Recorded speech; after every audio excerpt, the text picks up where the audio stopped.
perayaan jelang Ramadan.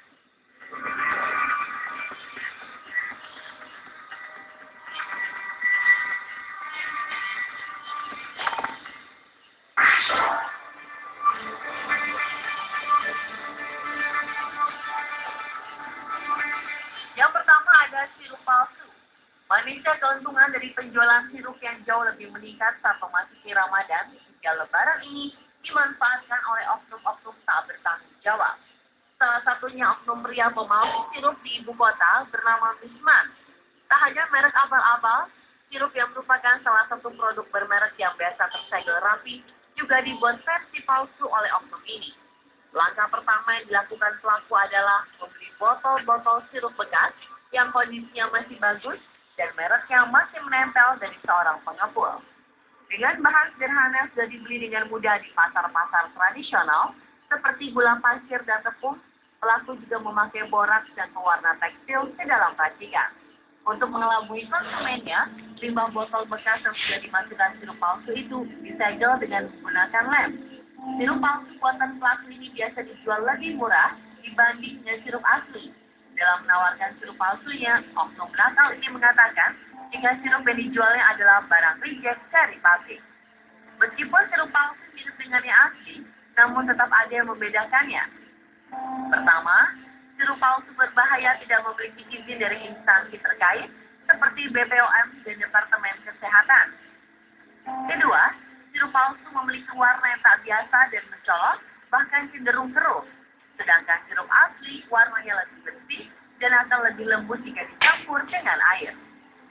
Rasa sirup asli akan terasa manis tanpa meninggalkan rasa pahit di tenggorokan. Berbeda dengan sirup palsu yang terlalu manis, cenderung pahit. Perhatikan juga kemasan sirup. Apakah kemasan masih dalam keadaan baik dan tersegel atau tidak? Begitu juga dengan tanggal kadaluarsa yang tertera pada botol. Jangan tergiur pada harga yang tak wajar dan jauh lebih murah. Terakhir, pastikan Anda membelinya di tempat terpercaya. Masyarakat juga dituntut berperan aktif menangkal modus pemalsuan ini. Salah satu cara yang mudah adalah sebelum membuang botol sisa makanan atau minuman, terlebih dahulu dirusak atau justru dihancurkan. Hal ini untuk mencegah sisa kemasan makanan minuman dimanfaatkan oknum tak bertanggung jawab untuk memalsukan produk. Dengan begitu, bisa mengurangi tingkat kejahatan sekaligus mengurangi volume sampah.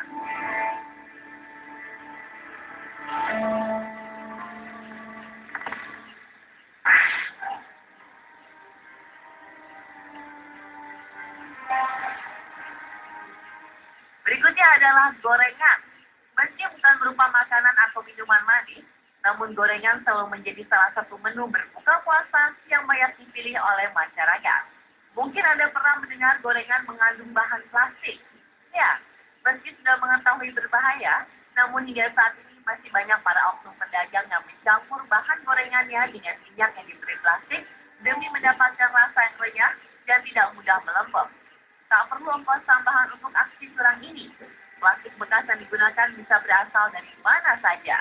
Mulai dari plastik pembungkus minyak curah, sedotan, hingga gelas air mineral bekas mereka gunakan. Baru-baru ini seorang oknum penjual gorengan di Binjai, Sumatera Utara juga kedapatan mencampurkan plastik ke dalam minyak gorengnya. Seorang pembeli yang curiga dengan tekstur gorengan yang sangat keras membuktikan kecurigaannya dengan membakar gorengan hidup. Terbukti, gorengan itu terbakar, meleleh, dan meneteskan cairan plastik. Johan si korban akhirnya melaporkan temuannya ke Polsek Binjai. Bila Anda penggemar gorengan, sebaiknya kenali gorengan plastik dengan cara sederhana. Gorengan plastik bisa dikenali dari warna yang lebih cerah, tekstur yang sangat keras dan renyah, serta terbakar ketika dibakar. Selain itu, bila gorengan Anda terdapat bintik putih, curigalah. Begitu juga dengan adonan tepungnya. Bila rekahan tepungnya panjang, utuh, dan super renyah, Anda patut waspada. Adonan yang agak rapuh dan berwarna tidak mencolok malah lebih aman dikonsumsi.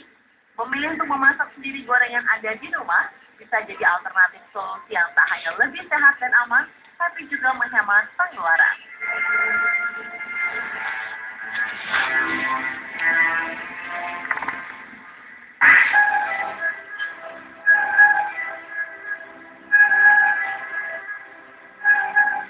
Kemudian ada madu. Siapa yang tak suka dengan cairan kental dengan rasa manis ini. Beragam olahan makanan dan minuman saat Ramadan pun banyak dibuat dengan menambahkan madu sebagai penikmat cita rasa. Selain enak, madu juga terbukti baik untuk kesehatan. Namun para pencinta madu harus lebih berhati-hati sebab 80% madu yang beredar di pasaran ternyata madu oplosan. Madu yang semestinya merupakan olahan lebah yang kaya vitamin, enzim, kalori, dan kalsium ini diganti dengan bahan-bahan yang berbahaya untuk tubuh.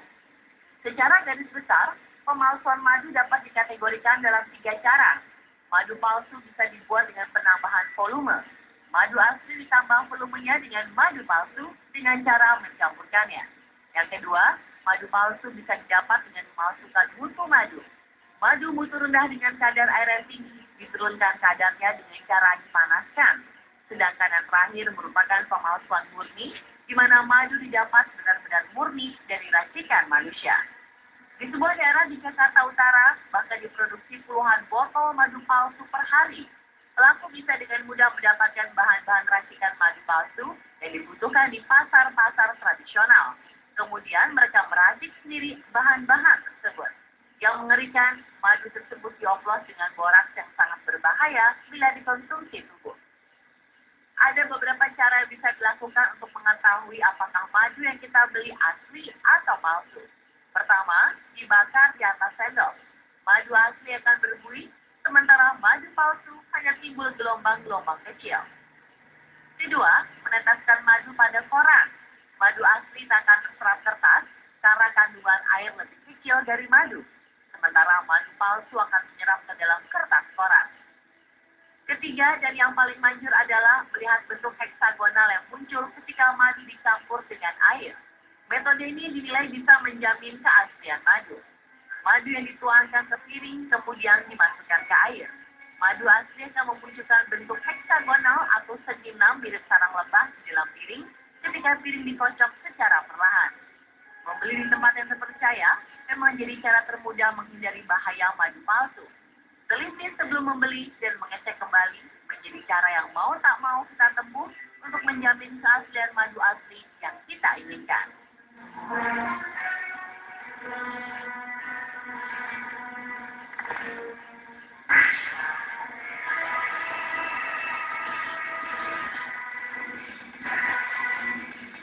Selanjutnya es batu. Segelas es sirup atau cendol saat Ramadan pastinya sangat menyegarkan kerongkongan. Manisnya sirup berpadu dinginnya es batu dalam sekejap bisa mengusir dahaga. Namun siapa sangka bahaya mengancam dari es yang dikonsumsi jika es batu dibuat dari bahan baku yang tak memenuhi standar kesehatan. Bahkan meski pernah terbongkar, praktek membuat es batu berbahaya ini masih saja dilakukan oleh para oknum hingga sekarang. Seperti yang ada di kawasan Pulau Gadung, Jakarta Timur, yang akhir-akhir ini ditelusuri oleh tim Trans 7. Ternyata, pabrik es balok ini menggunakan air sungai sebagai bahan baku. Air sungai yang disedot langsung ke bak penampungan air hanya dibersihkan dengan menggunakan kaporit saja dan langsung dimasukkan ke cetakan. Air mentah menjadi bahan baku es batu seharusnya dimasak hingga mendidih dulu.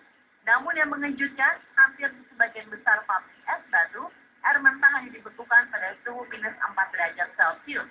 Padahal pada suhu ini, kandungan bakteri dan mikroba berbahaya dalam air tidak akan hilang dan mati. Parahnya di Jakarta, es yang diproduksi pabrik-pabrik di Jakarta kebanyakan dibuat dari air sungai yang tidak memenuhi standar air baku. Kandungan bakteri serta logam berat limbah industri dan rumah tangga sangat tinggi. Artinya, air tidak layak dikonsumsi karena bisa menyebabkan beragam penyakit seperti kolera, tifus, bahkan kanker yang mematikan. Lantas, bagaimana cara menghindari terkontaminasi es batu ini? Langkah paling mudah dengan membuatnya sendiri di rumah. Menggunakan air mampang yang tak direbus, es batu buatan sendiri di rumah pun aman dikonsumsi.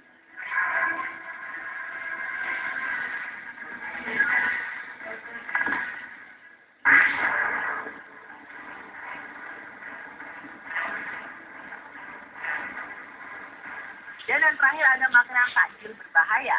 Aksi oknum pedagang takjil nakal seperti tak ada habisnya. Meski razia terus digelar, tapi takjil berbahaya tak pernah hilang dari pasaran. Oknum-oknum nakal pembuatnya pun terus saja lolos dari tangan petugas. Namun yang amat disayangkan, masyarakat masih saja tergiur dengan bahan-bahan takjil berbahan kimia dan tidak higienis ini. Warna yang menggoda dan harga yang murah menjadi alasan peredarannya tidak bisa dibendung. Menjelang Ramadan tahun ini, razia juga dilakukan tim Badan Pengawas Obat dan Makanan di beberapa pasar di Indonesia. Hasilnya, mereka menemukan sejumlah makanan takjil mengandung bahan kimia jenis rodamin B. Di antaranya adalah kolang-kaling, cincau, dan sirup. Bahan pewarna kimia biasanya digunakan sebagai pewarna tekstil dan kertas seperti rodamin A dan B, sudan 1, methanol yellow, dan ponco 3R. Kerap ditambahkan untuk membuat makanan dan minuman takjil tampil cantik dengan warna cerah. Sementara tawas yang biasanya digunakan sebagai bahan penjernih air, ini kerap dipakai sebagai bahan pengawet murah meriah dan pengenyal bahan makanan. Sedangkan formaldehida atau formalin yang menjadi salah satu bahan utama cairan pembersih lantai, pupuk, lem, dan pengawet mayat, jamak ditambahkan agar makanan tak mudah basi. Bahaya kesehatan jelas mengancam konsumen yang sempat menikmati makanan berbahaya ini, mulai dari yang ringan hingga berat. Antara lain, muncul rasa gatal di tenggorokan, iritasi kulit dan pernafasan, keracunan hebat, kerusakan organ hati, pengurangan sel darah merah, dan kinerja sel otot polos. Dalam jangka waktu lama, bahkan bisa memicu kanker. Sebenarnya makanan yang mengandung bahan kimia relatif mudah dikenali. Antara lain, warna sangat cerah, rasa agak pahit di lidah, aromanya tidak alami, serta permukaan bahan mengkilat. Selain itu, tekstur bahan sangat kenyal dan sulit hancur, tidak mudah basi, dan harganya relatif murah. Telitilah sebelum membeli, cermat mengenali ciri takjil dan makanan berbuka puasa yang sehat serta aman menjadi faktor penentu kesehatan Anda sekeluarga.